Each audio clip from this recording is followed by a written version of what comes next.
Good afternoon, and welcome to the DFS Army YouTube channel. I'm Razzle11, and you can find me on X at Razzle11Grinds. Going to take a look at pitching for today, the 8th of July. It is Tuesday. We do have a 13-game main slate ahead of us this evening. Rather large slate with a lot of pitching options. I have looked at it a little bit, and it's been tough in my head to get down to even 12 pitchers. I think I'm right around 16 in consideration. The big thing is weather in one of the games in New York, right here. 60% in-game delay risk. That is a worry for me because I think both pitchers are viable. 30% in-game delay in St. Louis where Sonny Gray is viable. In Chicago where Chris Bassett is viable. Even a 20% delay risk in Boston where Brayan Bello is viable as well.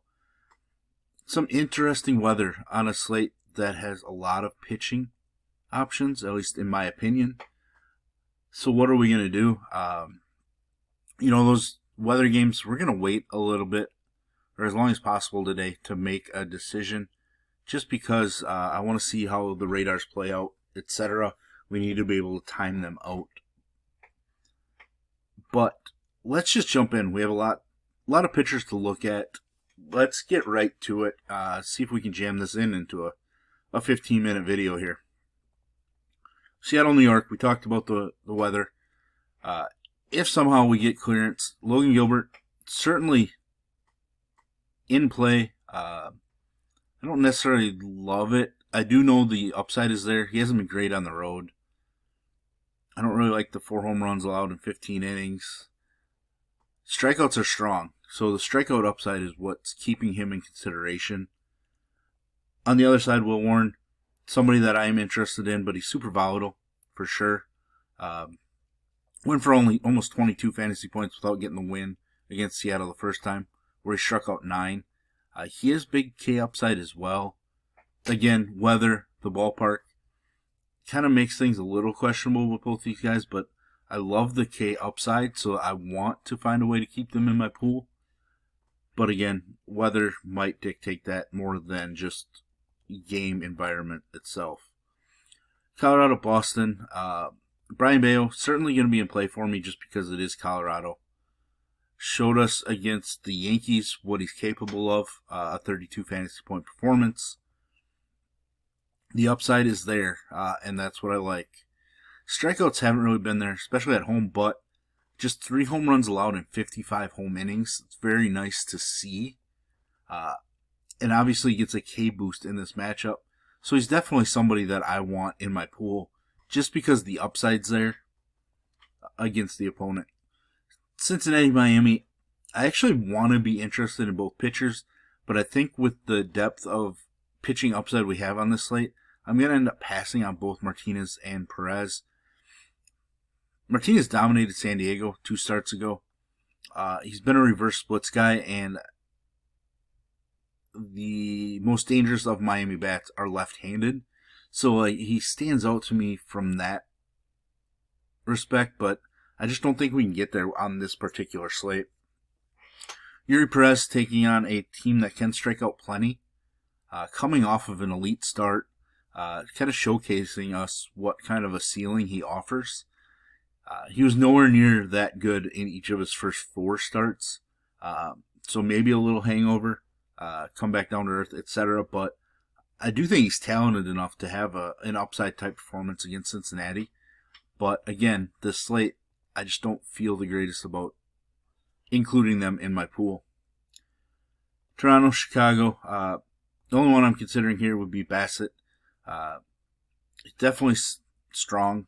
Obviously, we talked about a little potential weather. Was very good against the White Sox first time he faced them. Didn't even pick up the win in that one. Problem is he's been pretty bad on the road, which is a worry. But still, great matchup. But we did talk about it yesterday. K upside might not be there in this matchup. The White Sox haven't really been striking out. K-prop of 4.5 juices on the over. It's not bad. Not the greatest, but still, I think Bassett has to be in play. The Cubs, Twins. Initially, I still want to find a way to get Shota in my pool, but based on how the slate goes, I just don't think I'm going to get there. Did give up 3 solo home runs in his last start. Hasn't really shown strikeout upside in his 2 starts since coming off the IL. I do think Minnesota's weak enough against left-handed pitching that Shota is in consideration, but he most likely ends up on the outside looking in on my pitcher pool. Dodgers, Brewers. Initially, I wanted to play Mizorowski. I still kind of do. Obviously volatile. Kind of got roughed up in his last start, obviously. But he has so much talent, so much upside. It is the Dodgers. I do worry about that, but a lot of the Dodgers bats have actually been struggling over the last week or so. So Mizorowski is somebody that kind of feels like I should be considering him. K-prop of 5.5. Juice is strongly on the under, though. On the other side, Clayton Kershaw. If it was a different slate, smaller or a lot less pitching options, I would be considering Kershaw. He's been pretty good away from home so far this year, but still, I just don't feel like it's a good spot for Kershaw and upside. Pick Kansas City. Lugo, probably a safe and steady option. Not overly exciting, but he does have 25-plus fantasy points in 4 straight starts. So he's really locked in. 1 run or less allowed in 5 straight. 2 runs or less in 6 straight. So things are just trending really strongly for Lugo. Just doesn't give up a ton of home runs at home. Just solid across the board. We know that Pittsburgh's offense is one of the weakest in baseball. So we have to be interested, especially in this park, which is a strong pitcher's park at this point. K-prop of 5.5 with juice on the over. It's a pretty good number for Lugo.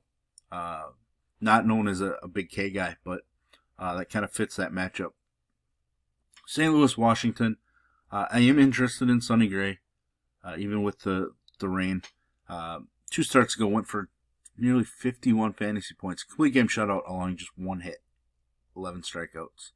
Don't really expect that, but in May he had 3 performances of 33-plus fantasy points as well. So there's a definite ceiling for him. He's been much better when pitching at home, where he's at this evening. Home runs just generally aren't allowed by him. I think it's a very good spot for Sonny Gray. Even against, James Wood. Trying to find Sonny Gray's K-prop, and I don't. There it is. 5.5. Juice is on the under, which isn't the greatest. Do see a K-prop of 6.5 for Logan Gilbert, even 5.5 for Will Warren. Some decent strikeout numbers for the slates tonight. So Sonny Gray for sure. Jake Irvin's not going to make it in my pool. Cleveland, Houston. Houston, Hunter Brown. Definitely in play. Strong option. I have a feeling there's going to be people that get off of him just because of his price tag and the fact that we have a number of pitching options. Control was an issue against Cleveland the first time he faced them. Still put up 22 fantasy points without getting the win. His home numbers have been ridiculous. Arguably the best split in all of baseball with how he rates out at home. It's been absolutely ridiculous. Allowing just 3 home runs in 44 innings as well. Gets a struggling Cleveland squad. I will gladly jump on Hunter Brown this evening. Texas, LA. I wanted to consider Soriano, but I just don't think he's going to make it into my pool. 30-plus in 3 out of his last 5 starts. Some pretty solid recent performances, but also got lit up by Washington, lit up by Boston. There's volatility to him. He was not so great against Texas the first time. Just 3 earned runs allowed, but still 12 base runners in less than 6 innings. He is at home, but that's not the greatest thing. He's been knocked around when at home. So I'm probably going to have to pass on Soriano. Evalde, going to go here. 72 pitches in his last start. Got a jump of 27 pitches. Probably should be around 90 and almost completely stretched out. We didn't get the big K upside out of DeGrom last night, but still, it is the Angels. They do strike out a ton. I will gladly be on Evalde. who's been even better when on the road so far this year. His K numbers take a little bit of a hit, but he's just been so good. Evaldi, probably one of the best pitching options on the slate. Arizona, San Diego, not going to get to Merrill Kelly.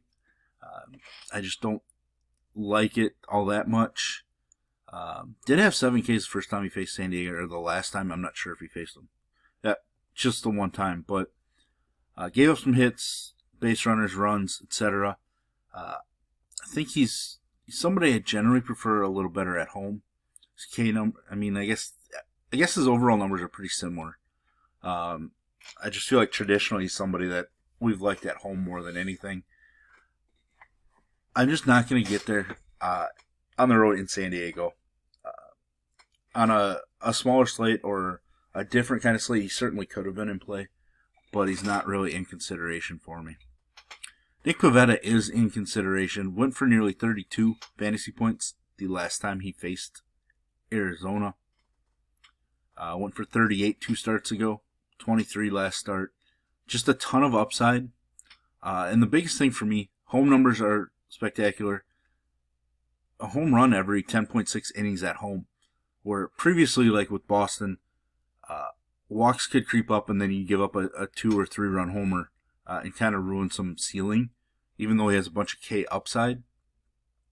His K numbers are stronger when at home as well, so I am going to utilize Pivetta this evening.